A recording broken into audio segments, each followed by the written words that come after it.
오늘이 2020년도 마지막 주일입니다. 올해도 이제 딱 4일 남았어요, 4일. 오늘 여러분과 더불어 아름다운 결말에 대해서, 신앙의 결말, 또 인생의 결말에 대해서 말씀을 나누겠습니다. 미국에서 은퇴한 대통령들에게 질문을 던져보면 언제가 당신에게 가장 행복한 날이었습니까? 라고 물으면 대통령들이 그렇게 대답을 한다고 그래요. 백악관에 들어갔던 날, 그리고 나왔던 날이 나에겐 제일 행복했다. 큰 기대감을 가지고 들어갔을 때 참 행복했었고, 그러나 얼마나 대통령직을 수행하기가 힘들었든지 한시도 쉬지 못하고 큰 문제 속에 휘말려서 긴장의 끈을 놓치지 못하고 살았던 그런 기간이었는데, 백악관을 나올 때 너무 좋았다, 이런 고백들을 한다고 합니다.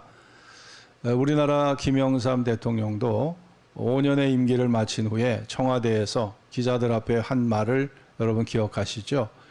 영광은 짧았고 고뇌는 길었다, 이런 짤막한 소감을 말씀하셨는데, 우리도 한 해를 살았을 때 여러분 어떤 소감을 여러분 남길 수 있을까요? 연초에는 우리가 많은 기대감을 가지고 2020년을 출발했어요. 그런데 정말 한 해가 어떻게 흘러갔는지도 모르게 올해는 진짜 코로나19가 우리 삶을 다 도배해버렸어요. 뉴스를 틀어도 코로나, 신문을 봐도 코로나, 친구들하고 대화해도 코로나, 만나는 사람마다 코로나19가 위력을 떨쳤는데, 코로나19가 보여주는 교훈 중에 교훈이 뭐냐? 눈에 안 보이는 바이러스가 여러분 세상을 지배하듯이 여러분 눈에 보이는 것보다 눈에 안 보이는 게 더 중요한 거예요. 눈에 안 보이는 하나님, 눈에 안 보이는 저 세상, 눈에 안 보이는 진리, 눈에 안 보이는 하나님의 사랑, 눈에 안 보이는 믿음이 더 중요한 줄로 믿습니다. 이 코로나19는 눈에 안 보이는 게 더 중요하고 그 눈에 안 보이는 게 세상을 지배하고 있는 거잖아요. 여러분, 눈에 안 보이는 것들에 의해서 우리가 지배당하고 있다는 것을 여러분 기억하십니까? 눈에 안 보이는 게 중요한 거예요. 항상 결심만 하는 바보라는 책을 쓴 사람이 있어요. 연초에는 늘 결심만 하지만 돌아보면 그 결심은 작심삼일이 되고 조속 병개가 돼서 별 성과 없이 한 해를 마친 게 아닌가 하는 그런 후회를 할 때가 많이 있습니다. 우리가 기억하는 인물 중에 조지 버나드 쇼라는 사람이 있어요. 이 사람은 1925년에 노벨 문학상을 받은 영국 아일랜드 출신의 극작가입니다. 이분의 묘비명이 뭔지 아세요? 한번 같이 따라해 봅시다. 갈팡질팡하다가 이렇게 될 줄 알았지? 예, 이게 이 사람의 묘비명이에요. 이 사람이 극작가이기 때문에 자기 묘비명을 이렇게 써달라고 부탁을 해서 유언을 해서 이 글이 쓰여진 겁니다. 갈팡질팡하다가 이렇게 될 줄 알았지? 이겁니다.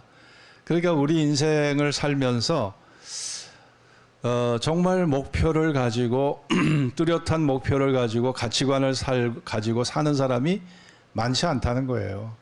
끝없는 방황의 연속, 끝없는 걱정과 근심과 두려움의 연속, 불확실한 미래적인 상황 앞에서 떨고 두려워하는 게 인생이 아닌가 생각합니다. 어떤 시인의 묘비에는 괜히 왔다가 간다, 이런 말을 한 사람도 있다고 합니다. 돌아보면 인생은 정말, 야, 내가 정말 인생 잘 살았어. 정말 보람있게 잘 살았어. 멋지게 잘 살았어. 자, 이렇게 고백하는 사람 많지 않은 것 같아요. 주변을 돌아보면, 아, 나는 너무나 인생을 잘못 살아왔다.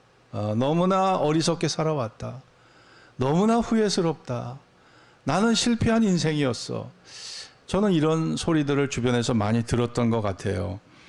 우리도 한 해의 결산도 해야 하지만 또 하나님 앞에 서는 날 내가 살아온 인생에 대한 결산을 해야 되는 때가 오지 않겠습니까?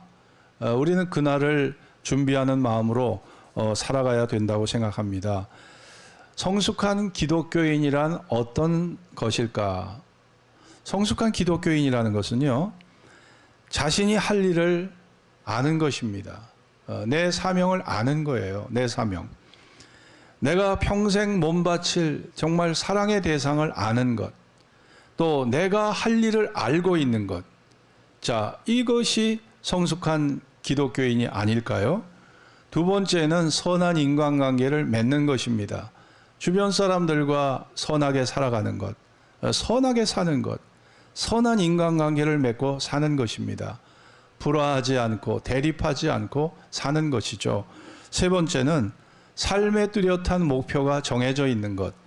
정말 사명을 위해 살고 사명을 위해서 죽을 수 있는 그런 뚜렷한 목표의식을 가진 사람들, 그래서 유익한 열매를 맺고 사는 것이 성숙한 그리스도인이라 생각합니다. 인생을 크게 보면 어떤 사람은 그 소비적인 삶을 사는 사람이 있어요. 삶 자체가 너무 소모적이야, 소모적이야. 자, 우리가 먹고 마시는 거, 즐기는 게 이게 소모적이잖아요. 먹고 마시면은 물론 건강이 유지되고 관리되지만 먹고 마시는 거에만 치중하면 이게 소모적이 됩니다. 낭비하고 사치하고 자기를 위해 치장하고, 제가 제일 아깝게 생각하는 것이 뭐냐 하면 그 성형을 해가지고 막 그냥 양각 수술도 받고 쌍꺼풀 수술 받고 뭐 여러 가지 막 온갖 다 했는데 이게 죽을 때 얼마나 아까웠겠어. 죽을 때 내 얼굴에 투자한 돈이 얼만데, 네? 그 양각 수술 한번 받으려면 최소가 2천만 원이에요. 아니 턱도 깎아내고 뭐 여기 이 뭐예요 이거, 네?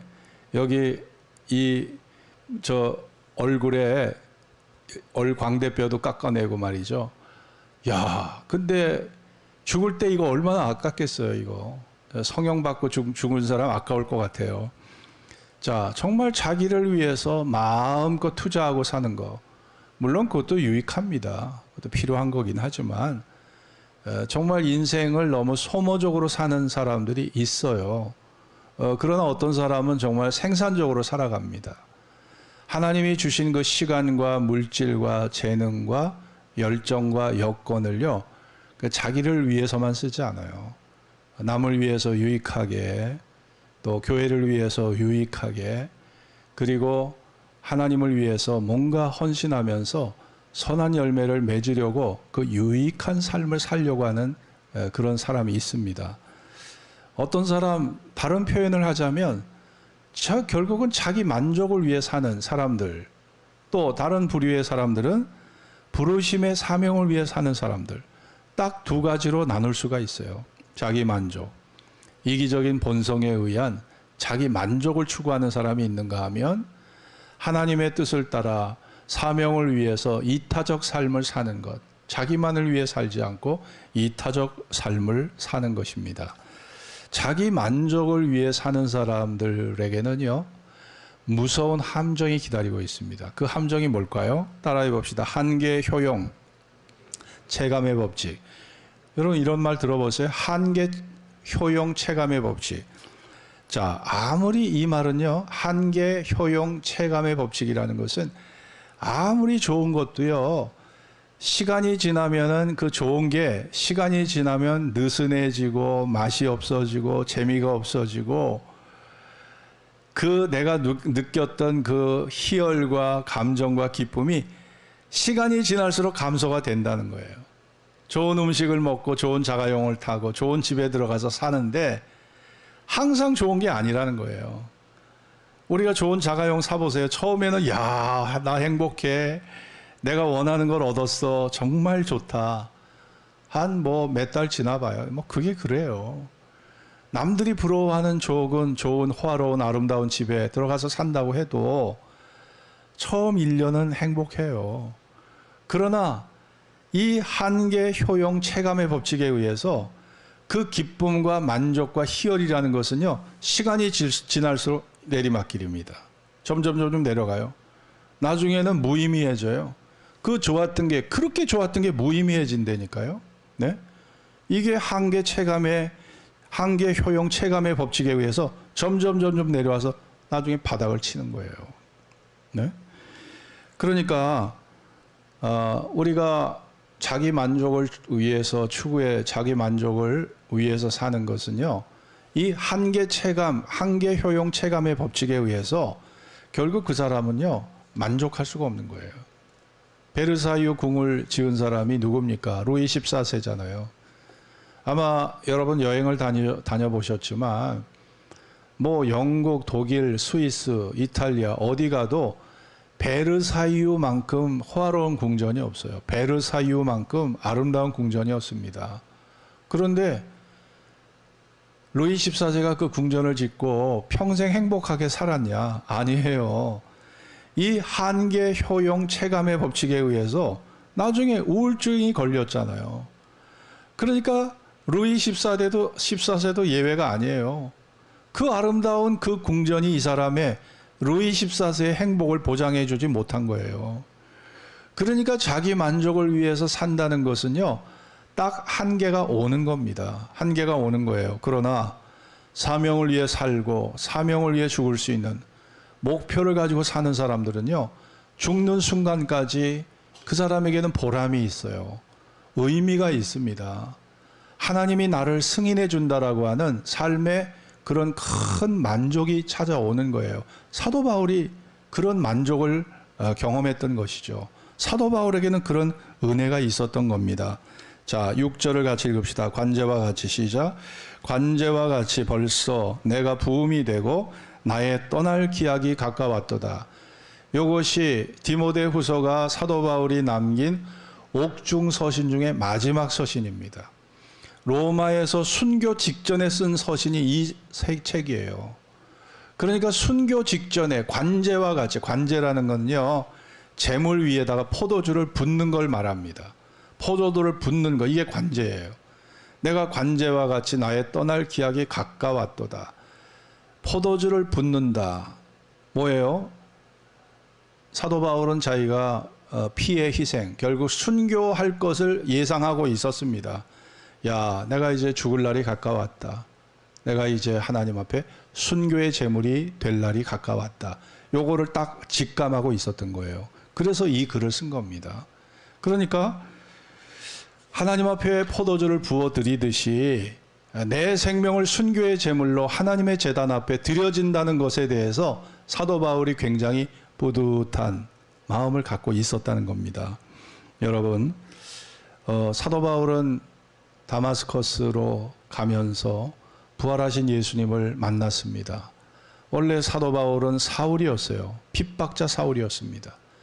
예수 믿는 사람들을 잡아다가 죽이는 바로 그런 악독한 짓을 했던 사울이었어요.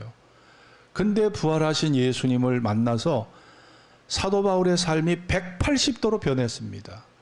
예전에 부정하고 부인하고 저주했던 그 예수를 이제는 사랑하게 됐어요. 그분의 말씀을 전하게 됐고, 이제는 그 말씀을 전하면서 받는 핍박과 그 환난을 기쁘게 여기는 그런 진실한 신자가 됐고, 사도 바울은 한마디로요, 복음에 미친 사람이, 전도에 미친 사람, 말씀에 붙잡힌 사람, 예수의 사랑에 미친 사람. 여러분, 누가 더 행복한가 생각해 보세요. 한계 효용 체감의 법칙에 의해서 좋은 것을 가졌지만 시간 속에서 자꾸 그 기쁨과 쾌락이 감소되고 살아가는 사람과 예수에 미쳐서 사는 사람과 누가 더 행복할까요? 보나마나 뻔한 겁니다. 사도 바울은 저는 정말 행복한 삶을 살았다고 저는 생각해요. 한계 효용 체감의 법칙에 의해 살았던 사람은요, 결국 마지막에 야, 나 실패자야. 나 헛살았어. 나는 열심히 사는 것 같지만 나 헛살았어. 정말 후회와 탄식과 절망이 찾아올 거예요. 그러나 사도 바울처럼 사명을 위해 살다가 사명을 위해 죽을 수 있는 사람들은요, 한계 효용 체감의 법칙이 해당 사항이 없어요. 늘 주를 위해서 열정을 다해서 달려갈 수 있는 그런 아름다운 영혼의 소유자가 되는 것이죠. 우리도 그런 모습으로 살아가야 하지 않을까요? 독일 전설에 내려오는 이야기가 있습니다. 독일의 바이에른 지방의 황제 비서실장을 맡아 봉사하던 어느 인물이 있었는데 황제가 그의 됨됨이를 보니까 너무 사람이 싹싹하고 친절하고 성실하고 부지런하고, 야, 이만한 사람이면 내가 겪어봤지만 총리를 시켜도 되겠다. 그래서 그 사람을, 자기 비서실장을 총리를 시켜버렸어요. 그런데 이 사람이 이제 왕에게 인정을 받으니까 총리가 되고 보니까 자기도 모르게 교만해진 거예요. 그래서 술에 빠지고 여자에 빠지고 자기도 모르게 포악해져서 주변 사람들이 이 사람을 경계하게 됐고 백성들이 이 사람을 두려워하게 됐어요. 그리고 그를 싫어하게 됐습니다. 근데 어느 날 사냥을 갔다가 숲속의 작은 교회에 들려서 이 사람이 그래도 마지막 신앙이 남은 게 있어서 기도를 하게 됐어요. 근데 이 강대상 뒤에서 하나님이 빛으로 3이라는 숫자를 빛을 딱 비춰주신 거예요. 3. 근데 이 3이라는 숫자가 이 사람에게 이 두려움으로 들어온 거예요. 두려움으로 느껴진 거예요. 야, 내가 앞으로 3일밖에 살지 못하는구나. 내가 앞으로 3일밖에 살지 못하는구나. 내가 이 3일을 의미 있게 살아야지. 하나님이 숫자 3을 보여주신 것은, 야, 너 남은 날 3일이야. 그 3일을 잘 장식해라. 이렇게 느껴진 거예요. 그래서 이 사람이 정말 곰곰이 생각해 보니까 자기가 너무나 방탕했고 너무나 무질서하게 살았던 것을 알게 됐어요. 그래서 그 3이라는 숫자를 교회 안에서 강대상 뒤에서 빛으로 본 순간부터 이 사람의 자세가 너무 부드러워진 거예요. 너무 겸손해진 거예요. 만나는 사람에게 이제는 깍듯해졌습니다. 교만했던 그 교만이 사라졌어요. 방종했고 무절제했던 모습이 사라졌습니다. 사람들에게 친절하게 대합니다. 내가 마지막을 잘 보내야지. 마지막을 잘 유종의 미를 보내야지. 거둬야지. 이런 생각으로 3일을 지냈는데 3일이 지났는데 안 죽은 거예요. 그렇다면 그 3이라는 숫자는 3개월이었구나. 그래서 수정을 했어요. 야, 이제 3개월 후에 하나님이 나를 데려가신다고 하나 보다. 내가 3개월 동안 열심히 살아야지. 그래서 이전보다 더 열심히 살다 보니까 주변 사람들이 아니 저 사람 왜 저렇게 변했어? 아니 얼마 전까지만 해도 악마였는데 아니 이제 하는 짓을 보니까 천사야 천사. 천사가 따로 없네. 아니 저 사람이 천사야. 사람들이 이 사람을 천사로 여기게 된 거예요. 아니 부드럽죠. 미소 짓고 있죠. 남에게 싫은 소리 안 하죠. 남들이 싫어하는 일은 자기가 합니다. 섬기는 자세로 살아가니까 사람들이 이 사람을 천사라고 부른 거예요. 그런데 3개월이 지나도 안 죽네. 그러니까 이 사람은 그 강대상에서 강대상 뒤에서 본 숫자를 다시 수정해서 3년으로 생각했어요. 그래서 3개월이 지난 이후 3년이라고 다시 수정하고 그때부터 3년 동안 또 열심히 살았습니다. 겸손하게 살았습니다. 친절하게 살았습니다. 후회 없이 살도록 노력했습니다. 남에게 절대 싫은 소리 듣지 않았어요. 그러다 보니까 이 소식이 황제의 귀에 들어갔어요.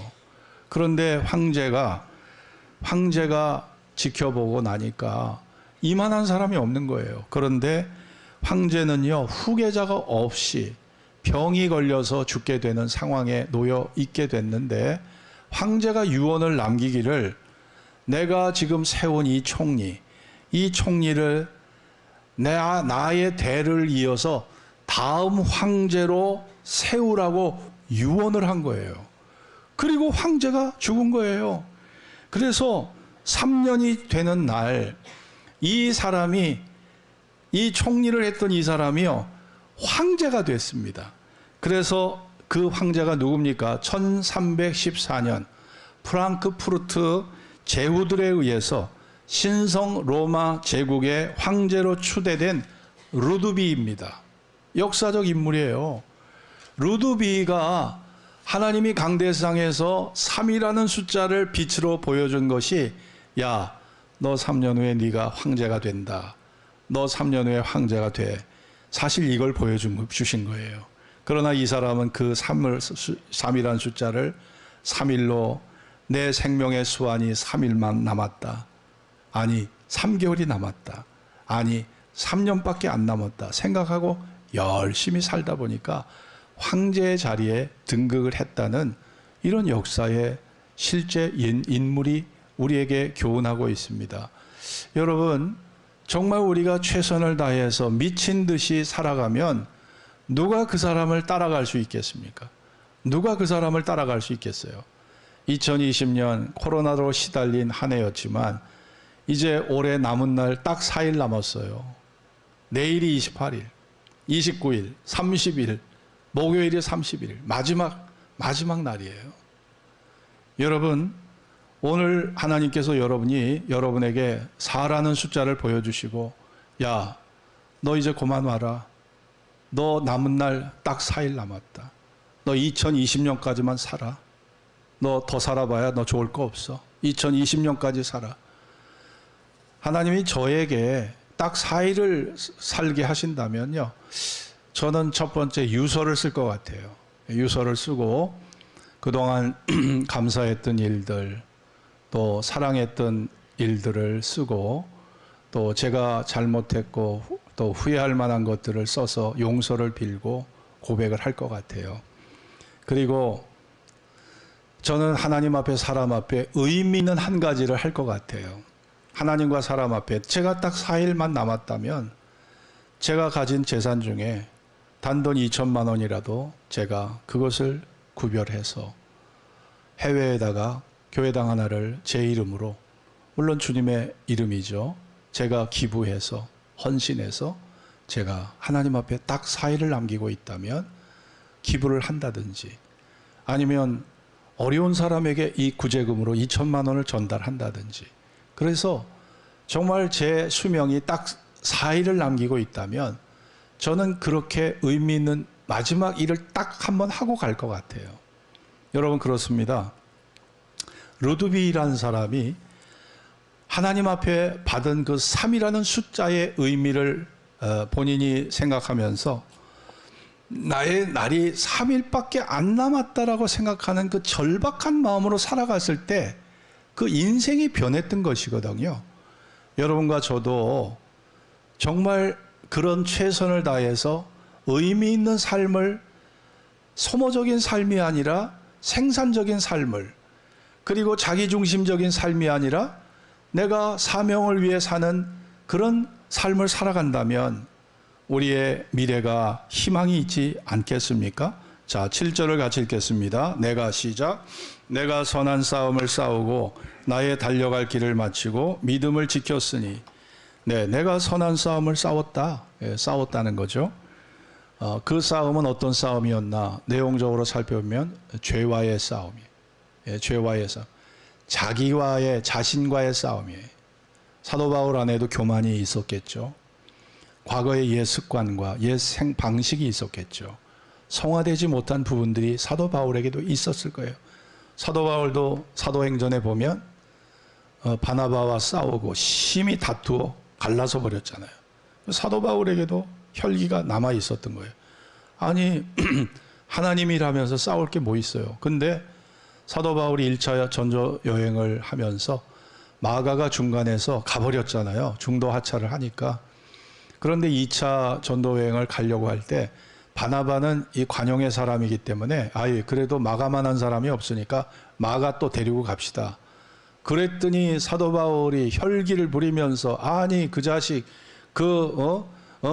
정말 그렇게 책임감 없고 그렇게 그 사명의식이 나약한 그런 녀석 데리고 가면 우리까지도 힘을 잃어버리고 우리까지도 낙심하게 되니까 그런 녀석 데리고 가면 안 됩니다. 분위기 망치고 사역 망치고 사명 망칩니다. 마가는 절대 안 돼요. 그러다가 싸운 거예요. 그러니까 사도 바울에게도 아직 성화되지 못한 그런 마음의 부분들이 남아 있었기 때문에 그것이 성경에까지 기록이 된 거죠. 여러분, 사도 바울의 싸움이라는 것은 이런 자기와의 싸움, 또 불신 세상과의 싸움, 전도하면서 대적자들과의 싸움, 이런 싸움을 치열하게 싸웠던 거예요. 그래서 선한 싸움을 싸우고 나의 달려갈 길을 마치고, 이 달려간다는 것은요, 헬라말로 보니까 드로몬, 이 드로몬이라는 것은요, 마라톤 경주의 경주 코스를 말합니다. 그러니까 42.195km 경주 코스를 얘기하는 거예요. 그러니까 이 완주, 야, 여기까지가 내 사명이야. 여기까지가 너의 몫이야. 여기까지가 내가 허용한 너의 인생이야. 자, 하나님이 허용한 그 사명, 하나님이 허용했던 시간과 그 생명에 대해서 완주를 했다는 거예요. 네, 드로몬, 경주 코스를 완주했다는 겁니다. 그러니까 죽을 힘을 다해서 그 끝까지 꼬린 지점을 향해서 끝까지 최선을 다했다는 거죠. 그러니까 사도 바울에게는 후회가 없어요. 후회가 없습니다. 그리고 믿음을 지켰다. 믿음을 지켰다. 온갖 핍박 속에서, 온갖 시련 속에서, 그리고 회유와 대적자들의 회유와 대적자들의 그러한 모든 정죄와 그들의 여러 가지 위협 속에서도 믿음을 지켰다는 거예요.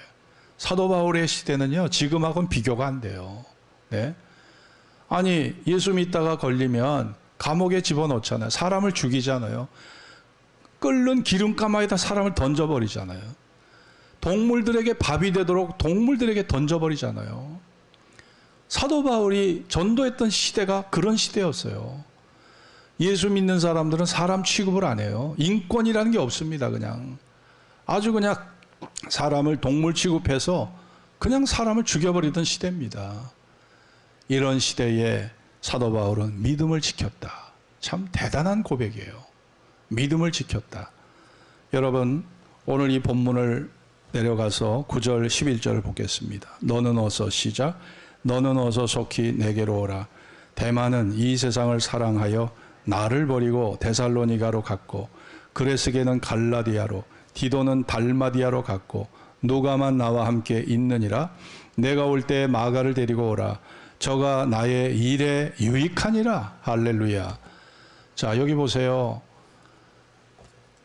드로몬 경주 코스를 완주한다는 게 얼마나 힘든가. 네, 믿음을 지킨다는 게 얼마나 힘든가. 여기 보면 바울의 일행이었던 전도자들, 바울의 동역자인 전도자들 중에 대만은 이 세상을 사랑하여 나를 버리고 데살로니가로 갔고, 데살로니가는 문명의 도시예요. 그러니까 아니, 사도 바울 따라다녀야 고생 지긋지긋하게 하고, 먹는 거 제대로 먹나, 잠을 편히 잘 수 있나, 사람들에게 욕먹고 저주받고 감옥에 들어가기를 밥 먹듯 하니 사도 바울 따라다녀 봐야 좋을 게 하나도 없는 거예요. 그러니까 대만은 이 세상을 사랑하여 나를 버리고 데살로니가 번화한 도시로 가버렸어요. 그리고 그레스게는 갈라디아로 가버리고, 네? 디도는 달마디아로 가버리고, 완주, 믿음의 완주, 나의 달려갈 길을 마치는 거 쉬운 거 아닙니다. 쉬운 거 아니에요. 마라톤 달리다 보면 중도에서 하차해가지고 다 주저앉아서 그냥 경기 포기하는 사람 많거든요. 저는 이 코로나19가 우리에게 많은 것을 시사하는데, 특별히 야, 너 내가 너의 마음에 성령으로 심어준 믿음의 길 지킬 수 있냐? 너 믿음의 길 완주할 수 있냐? 하나님은 저희에게 묻고 계시다고 생각합니다. 네? 여러분, 이 코로나19가 우리에게 많은 힘을 빼놨어요. 신앙의 힘을 빼놨습니다. 좋을 게 없어요. 좋을 게 없어. 자유로운 예배를 못 드리고 있잖아요. 네? 힘을 싹 빼놨어요. 그러나 사도 바울의 시대에 비하면 우리는요, 10분의 1도 안 돼요. 30분의 1도 안 되는 겁니다. 우리가 좀 엄살이 많은 것 같아요. 우리가 너무 나약해서 이런 어려운 외부의 핍박과 환난을 경험해보지 않았기 때문에 우리가 너무 그런 것에 취약한 게 아닌가, 그런 생각을 저는 해봤습니다. 여러분, 그렇습니다. 믿음을 지킨다는 거 쉽지 않았지만 사도 바울은 믿음을 지킨 거예요. 이솝우화 중에 사냥을 잘하는 들개가 있었는데 이 들개는 너무나 빨라서 어떤 짐승도 이 들개를 따라올 수가 없었고, 먹이 사냥을 하면은 백전백승이에요. 한 번도 실패가 없는 거예요. 그런데 어느 날 토끼를 사냥하는데 이 들개가 토끼를 사냥하다 토끼를 놓쳐버렸어요. 그랬더니 동료들과 그 들과 산에 사는 짐승들이 놀립니다. 야, 너도 이제 정말 네 인생 다 됐다. 너 인생 그렇게 발이 빠르다고 자랑하더니, 야, 너도 이제 별거 없어. 너 앞으로 어떻게 먹고 살 거냐? 너 별거 없다. 야, 과거가 아름다웠지 지금은 아니야. 이렇게 놀리는 거예요. 그런데 그때 들개가 해명하기를, 따라해 봅시다 한번. 그놈의 토끼는 목숨을 위해 달렸고 나는 저녁 식사나 하려고 뛰어서 그래. 예, 이게 이 토끼는 목숨을, 이 들개한테 잡히면 죽는 거잖아요. 목숨을 걸고 달려서 도망갔기 때문에 살은 거고, 나는 저녁 식사 함께 해결하려고 했기 때문에 그 마음 자세에 의해서 내가 실패할 수밖에 없었다는 거죠. 여러분, 정말 목숨을 다해서 사명을 위해 살고 사명을 위해 죽으려는 사람을 누가 당해낼 수 있을까요? 누가 당해낼 수 있겠습니까? 세상이 감당할 수 없는 거예요. 그런 사람들은요. 네? 여러분, 우리가 자기를 위해 살고 소모적인 인생을 사는 사람들에게 예수, 기독교, 천국, 부활, 하나님 나라의 영광, 자기 만족을 위해 사는 사람에게는 그것은요, 그냥 지렁이의 잠꼬대에 불과해요. 자기에게 아무 효용 가치가 없어요. 그러나 코로나19가 눈에 보이는 것보다 눈에 보이지 않는 게 더 중요하다는 걸 보여준 것이 코로나19의 가장 큰 교훈이라고 저는 생각을 해요. 여러분, 눈에 안 보이는 게 중요한 겁니다. 마음이 중요합니다. 그리고 하나님의 존재가 중요합니다. 진리가 중요합니다. 죽음 이후에 내세가 중요합니다. 눈에 보이지 않는 하나님의 약속이 중요합니다. 여러분은 코로나19를 통해서 어떤 교훈을 받으셨나요? 눈에 보이지 않는 실체, 눈에 보이지 않지만 세상을 변화하고 세상을 이끌고 있는 그 실체가 존재하고 있다는 거예요. 코로나19처럼 하나님이 존재하십니다. 눈에 보이지 않는 내세가 존재합니다. 눈에 보이지 않는 진리가 존재하고 눈에 보이지 않는 하나님의 약속이 존재합니다. 우리는 그 실체를 바라보고 우리는 살아가야 할 줄로 믿습니다. 하나님께서 내게 주신 은혜가 얼마나 큽니까? 하나님이 시간을 주셨어요. 생명 주셨어요. 재능을 주셨어요. 물질을 주셨어요. 누릴 수 있는 여건을 주셨어요. 조건을 주셨어요. 우리는 그 은혜를 헛되이 받지 말아야 할 것입니다. 그리고 주님 앞에 서는 날 결산하게 되는 날이 올 것입니다. 1달란트 받은 사람도 있어요. 2달란트 받은 사람이 있어요. 5달란트 받은 사람이 있습니다. 삶의 분량은 차이가 있지만 하나님이 우리에게 요구하시는 것은 뭘까요? 야, 너 내가 준 것만큼 최선을 다했냐? 너 얼마를 남겼냐? 얼마를 남겼냐? 하나님 본전 싫어합니다. 본전. 1달란트 받은 사람이 1달란트 돌려주었을 때 하나님 싫어했어요. 야, 너 왜 내 것을 갖고 땅에 묻어줬냐? 그 이자 받는 사람들에게 맡겨서 이자라도 받아와야지. 주님이 싫어하셨습니다.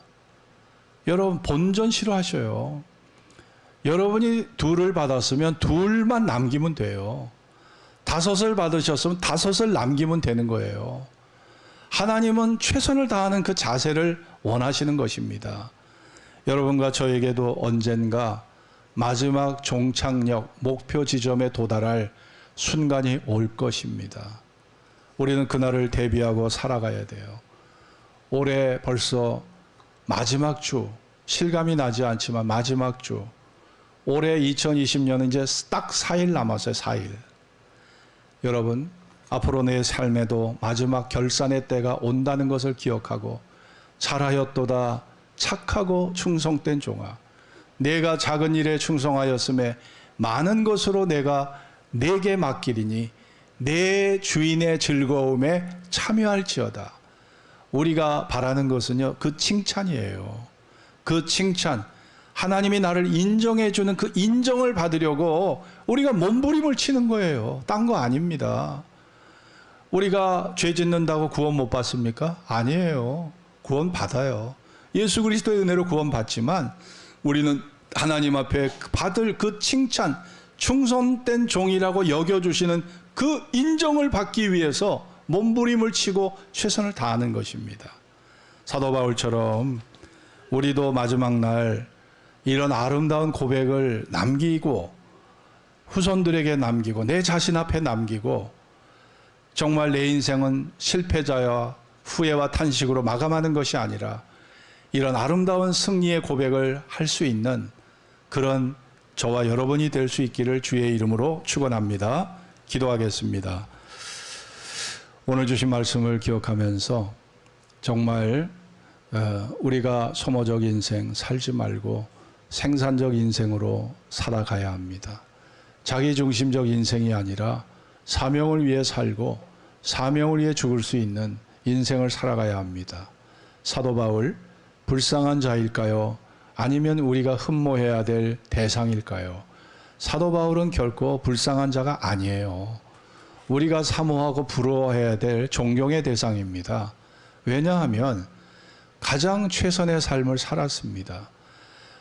정말 인생은요, 잘 살았다고 그래도 후회와 탄식이 많아요. 그러나 사도 바울은 후회와 탄식이 없었어요. 왜냐? 주님의 부르심을 따라 사명을 위해 살고 사명을 위해 죽을 수 있었기 때문에 그의 마지막의 고백은요, 자신만만한 후회가 없는 영광스러운 고백을 남길 수 있었습니다. 저와 여러분도 이런 고백을 남길 수 있도록 하나님 앞에 결산할 그날을 우리가 기억하면서 하루하루를 살아갈 수 있는 그런 여러분과 제가 되기를 기도합시다. 다 같이 합심으로 기도하겠습니다. 할렐루야. 하나님.